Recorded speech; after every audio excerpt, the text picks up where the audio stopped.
So the first request was for on the Le Chatelier's principal packet, number 6. So the question is, predict the effect of decreasing the temperature on the position of equilibrium. What they've done is they've added heat to either side the way that I suggested that you do that in order to make this prediction. All right, so what kind of reaction is A? Is it exothermic or endothermic? It's exothermic because heat is a product, right? And then what would be the sign of delta H for this? Negative, right? Okay, so this is exothermic. Delta H would be negative. And heat is on the product side. So if we are decreasing the temperature, what is going to happen to the equilibrium? Is it going to shift to the right or shift to the left? What do you think? Why?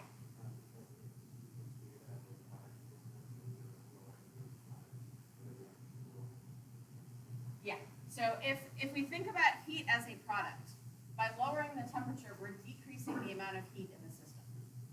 And so to compensate for that, the system is going to respond by pushing the equation to the right to make more heat.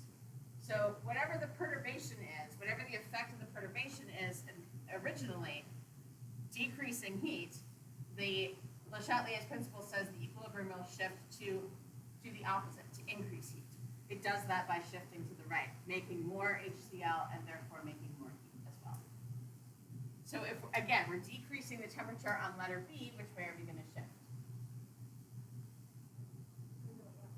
To the left, because heat is over here. All right, so this would be an endothermic reaction. Our delta H would be positive, and heat would be considered a reactant. So this one, we're going to shift to the left. If the temperature is going down, we're going to try to make more heat to compensate for it.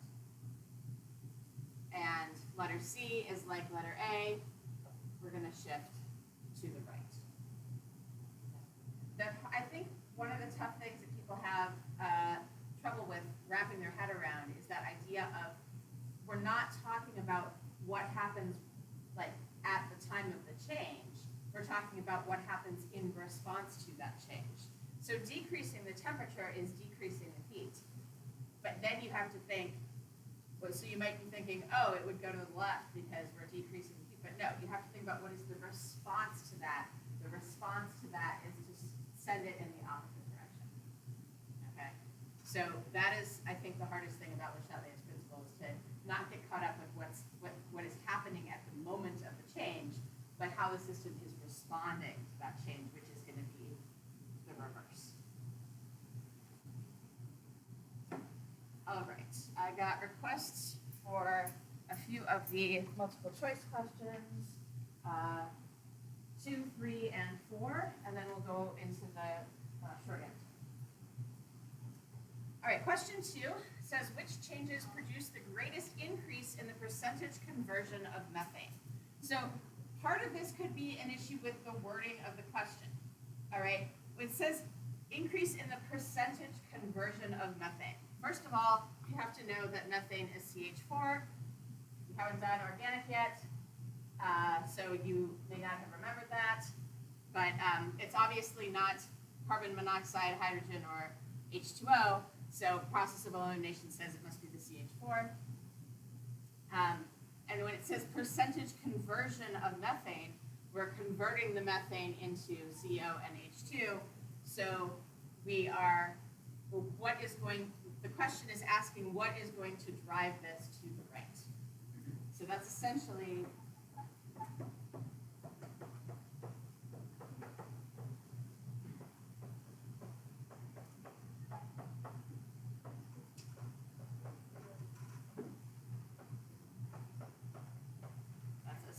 what this question is asking.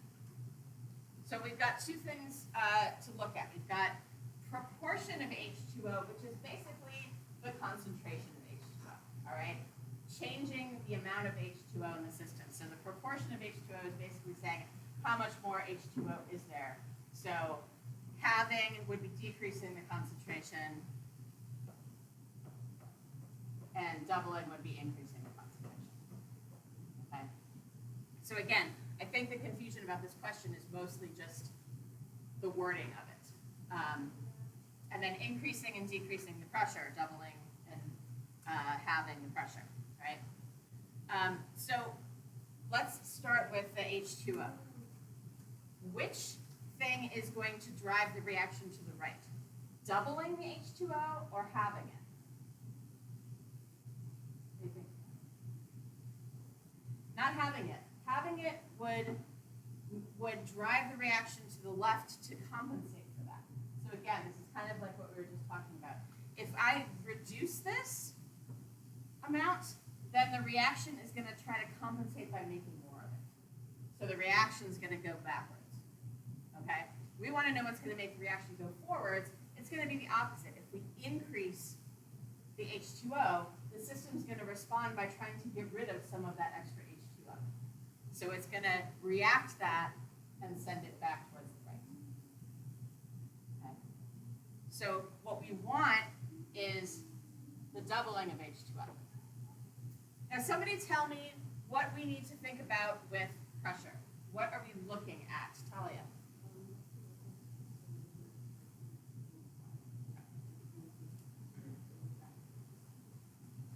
Right, so we're looking for the number of particles or the number of moles. The lower number of moles if we're increasing pressure, that's going to push it to the lower number of moles. If we decrease pressure, it's going to push it to the higher number of moles. So what are we looking at to figure out how many particles or moles we have on each side?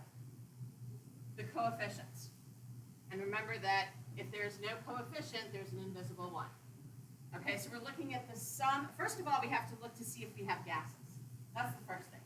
Because pressure only affects the reactants and products when they are gases. So if we have the G, we could have an effective pressure. The next thing we do is see how many total moles of gas do we have on each side. So on our reactant side, how many total moles do we have? We have 2. So 1 here and 1 here. So over here we've got 2. And on the product side, 4. Yeah. So which thing is going to push the reaction to the right? Increasing the pressure or decreasing the pressure? Yeah. Decreasing the pressure. Because if we decrease the pressure, we're going to try to increase the amount of stuff in there to compensate for that. So if we lower the pressure, the system is going to, if we basically lower the, or increase the size of the room, the system's going to try to put more people in the room. All right. If we decrease the size of the room, the system's going to try to have fewer people in the room to make it more comfortable for everybody. Okay. So if we decrease the pressure, we're going to drive it to the right here because that's the side with more moles. So we want to halve the pressure. We want to double the H2O. So it's going to be C. Yeah. Yeah. Okay.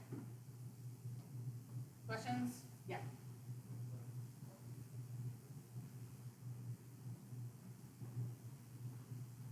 Great question. So what if the reactants are not gases and the products are gases, right? You only care about the number of moles of gas. You are unlikely to get a question like this on the HLC curriculum because most of the time they're going to give you what are called homogeneous reactions, where everything is in the same state.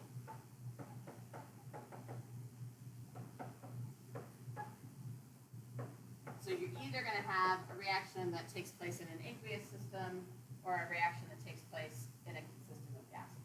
That's most of the time what you're going to see.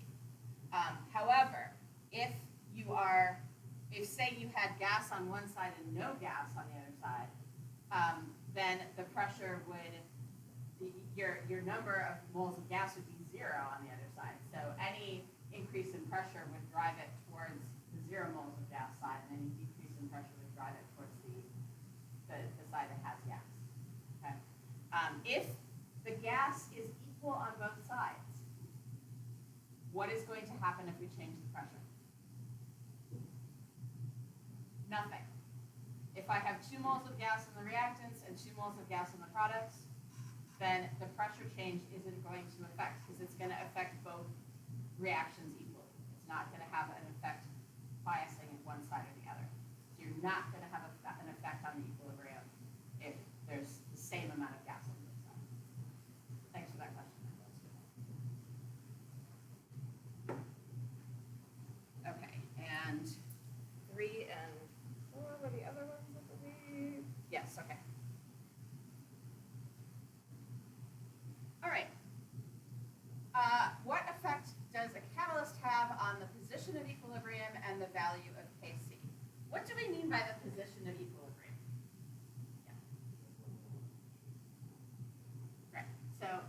question is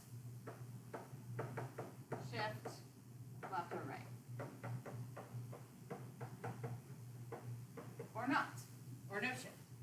And then Kc is whether that constant expression, whether the value of that constant expression changes. Okay. What does a catalyst do in terms of equilibrium?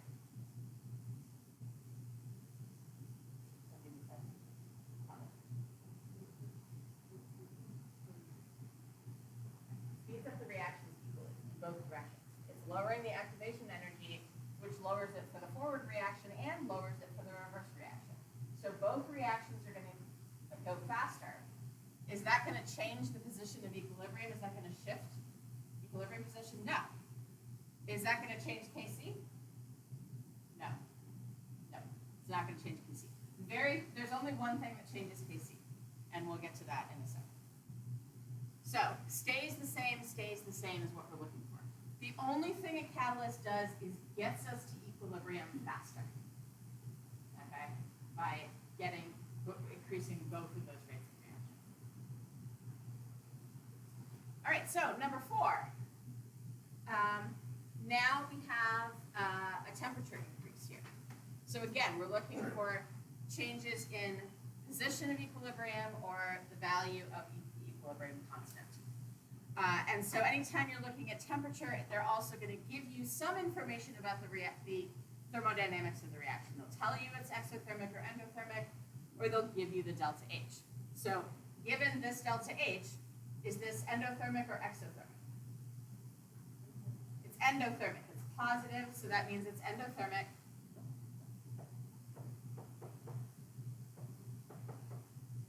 Does an endothermic reaction absorb heat or release heat? It absorbs heat.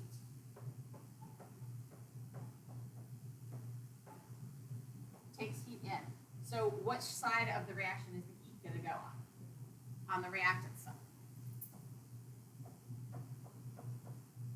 Okay. So now we can think of heat as a reactant. Okay. So if we increase the temperature, what is the system going to try to do?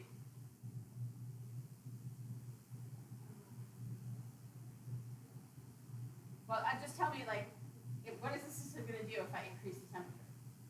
Just more basically. Okay, yeah, it's going to shift it to the right because it's going to try to decrease the temperature, right? We've increased it. The system is going to try to compensate for that by lowering the temperature.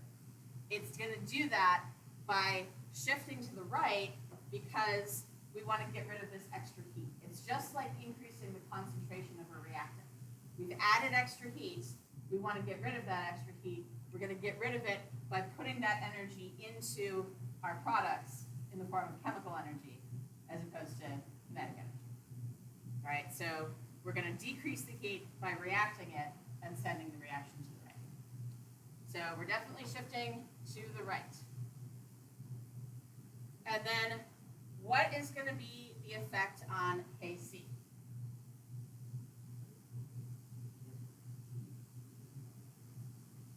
Okay. Right. So temperature is the only thing that shifts Kc.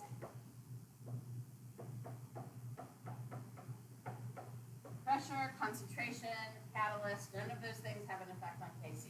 The equilibrium, when we reach a new equilibrium, that value of the constant will still be the same, unless we change the temperature. Because the temperature is not only increasing the rates of both reactions, it's biasing it towards one side or the other. We're basically like putting a foot on the scale with the temperature, whereas the others were just rebalancing the scale. Okay? So yes, it has to be increases, but why does the Kc increase in this case?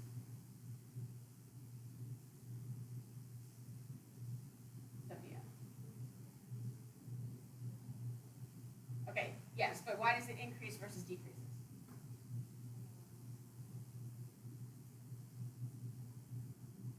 No? Not because it's endothermic. I mean, yes, if you memorize it that way, but what is happening in response to this change in temperature.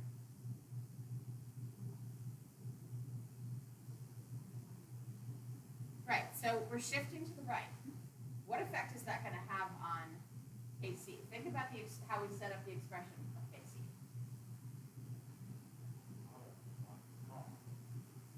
Exactly. So KC, obviously it's more complicated than this, but our products are on the top. So if we are shifting towards the products, we're going to increase the numerator. That's going to increase the value of KC. If we're shifting to the left, we're increasing the value of the denominator. That's going to decrease KC. Okay? So the KC has to increase in this case because we're shifting towards the products. So you can memorize like endo, increase in temperature, increase in KC, exo, increase in temperature, decrease in KC, or like you can like memorize all of the contingencies there, or you can think about it stepwise in terms of where is the heat, what's it going to do, and what effect is that going to have on the constant. Okay. Whatever works best for you. I prefer the thinking about the setup, but if it's easier for you to just memorize, that's fine. All right, let's skip to number, oops. Oh, I just moved this. Hang on.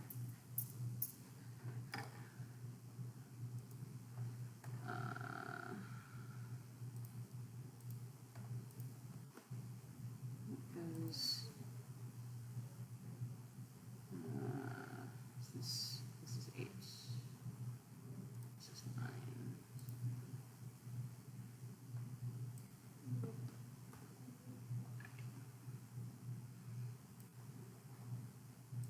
Alrighty.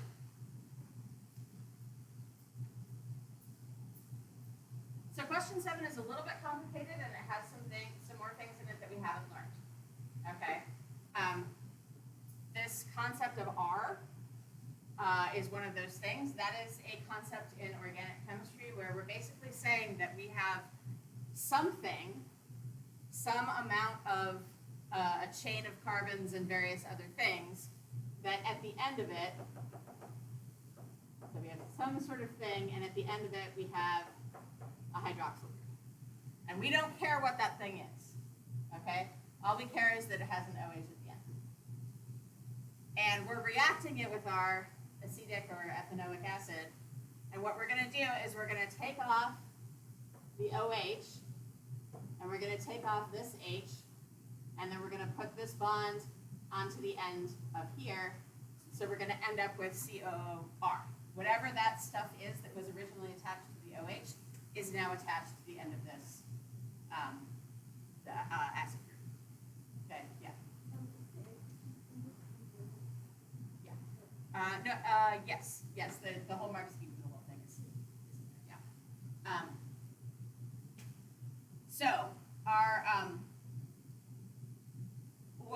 the reason it says ROH and it doesn't specify what it is because we are looking at 5 different alcohols, each of which has an OH at the end of it. Okay, so we're just saying, okay, the first one is CH3OH. Second one is C2 H5OH. And each successive one down is adding another carbon and its associated hydrogens to the chain. So that's what they mean by R. Okay, so we're basically saying we're taking alcohols with different lengths of the chain of carbons and reacting them with our ethanoic acid and getting this equilibrium. So the first question asks, what are the independent and dependent variables? So this is generally pretty well answered in exams. So what is our independent variable? Talia. The chain length. Yep, you could say chain length, you could say number of carbons. Either of those would be accepted. Okay. Another thing that's going to vary with that would be molecular mass, but that's not the thing that we're really testing. We're testing carbons specifically. So that would be our independent variable. What's our dependent variable? The KC. Okay. Now the mark scheme notes that there are a couple other things that we could that you could answer there based on the description of the experiment. So because the way we're determining the concentration is we're doing a titration. So you could say the amount of sodium hydroxide used in the titration.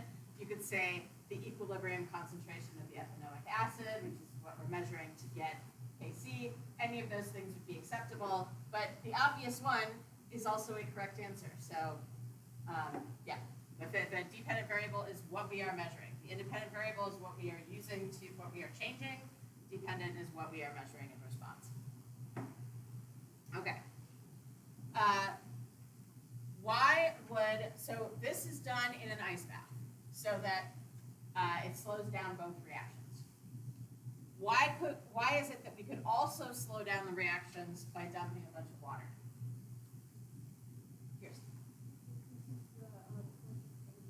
Yeah. Exactly, and that is their 2 marks. Notice this is 2 marks, so decreased concentration, or you could say diluting, that would be an acceptable word 2, reactants and products.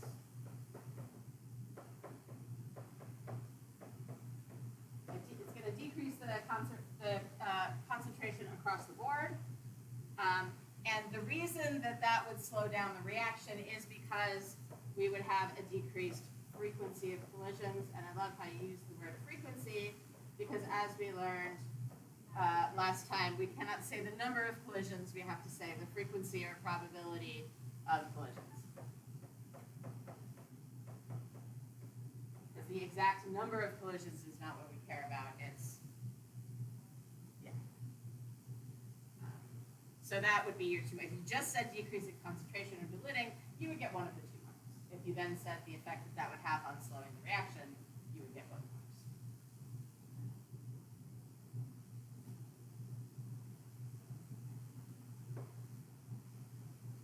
All right, percentage uncertainty and percentage error. What are we going to look at to figure out our percentage uncertainty?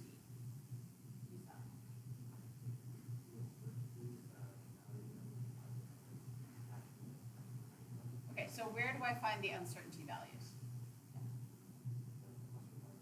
Right, so these are the uncertainties of our KC determination. So we can assume that this is propagated from all of the calculations that went into determining KC. You can see that it's slightly different for different alcohols. So we have, we don't know why that is, what was measured differently, but that's the value for this, the uncertainty value for this value of KC.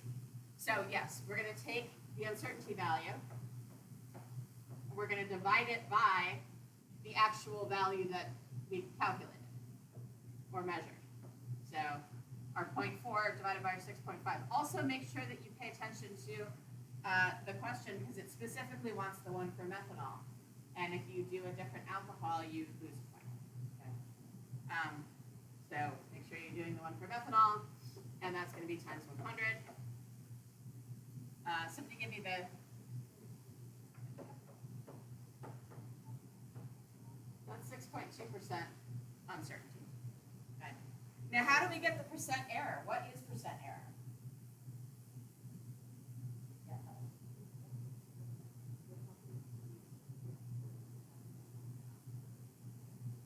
Exactly. So it's how close is your value that you got empirically through your experiment to the generally accepted value. So when it says literature value, that means the generally accepted consensus value in the literature. It could also mean from a specific piece of literature, a specific experiment that somebody did. You could, if you were doing something as an IA and you wanted to do something like this, and you were referencing a particular paper, you could say, you would say the, values from, Benson et al. 2022, you know, and then you would list the values from that research paper. Okay. So we have our number 6.5. We're going to subtract out the real value. And we're going to put it over the real value.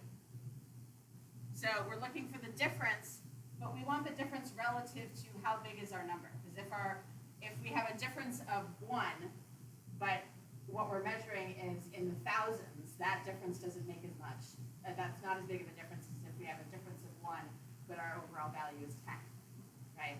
So, and then times 100. And what's the value for that?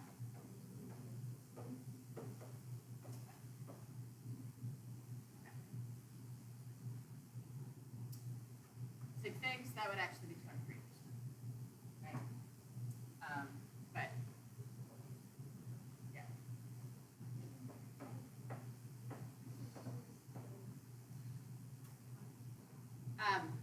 Okay, so 7C is then what you use to answer 7D. Okay, and I'm sorry that this said using the answers in E, it meant your answers in C.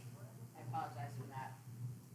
I forgot to try to go through and check on those. I will absolutely make sure that that doesn't happen on the test. Okay. Because obviously I pulled out a couple of parts of this question that we haven't gotten to yet.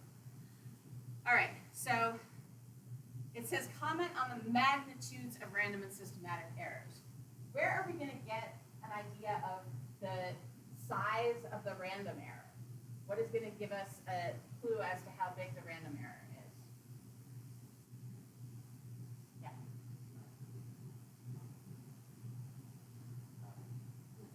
Yeah, the uncertainty is going to give us a ballpark idea of how much random error we have, okay? It's not the only thing, but it does play into it, okay? How would I find a systematic error? Yeah. Okay, so we could look at the percentage error. We could also use this to be part of the random error. Okay, why is looking at the percentage error going to give us a clue as to systematic errors in this case?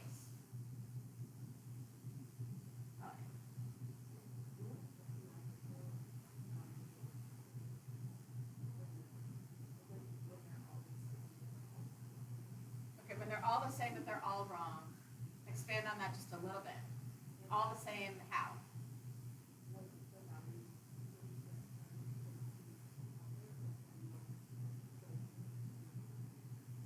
Okay, that's one way of putting it. That's a little bit more, you're talking a little bit more about the difference between accuracy and precision. So you're describing precision, okay? Kirsten.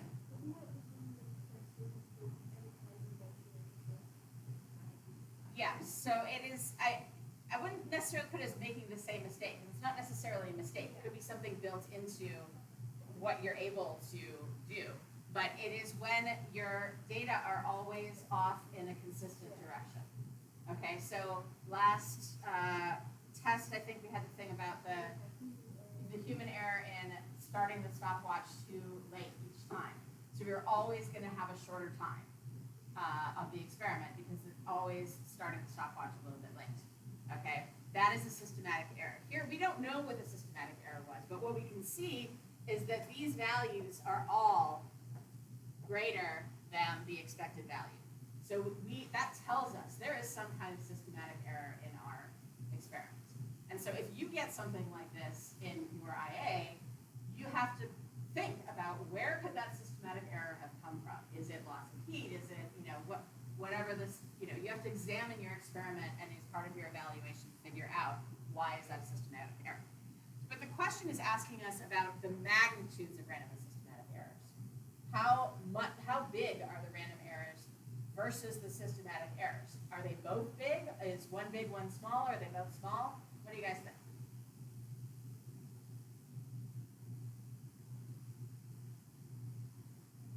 Given our answers in C.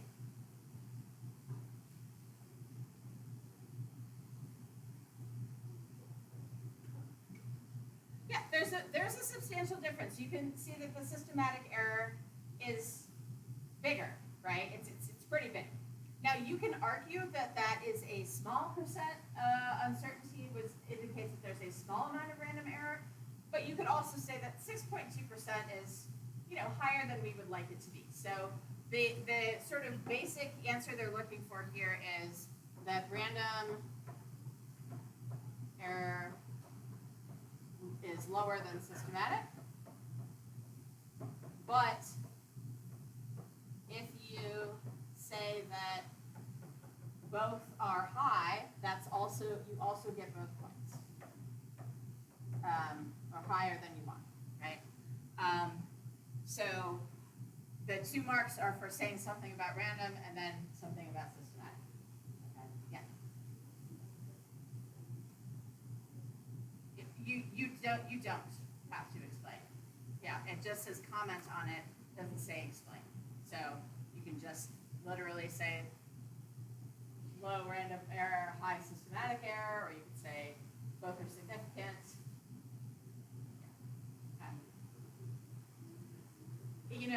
Don't necessarily go by the box. Okay. All right. I'm going to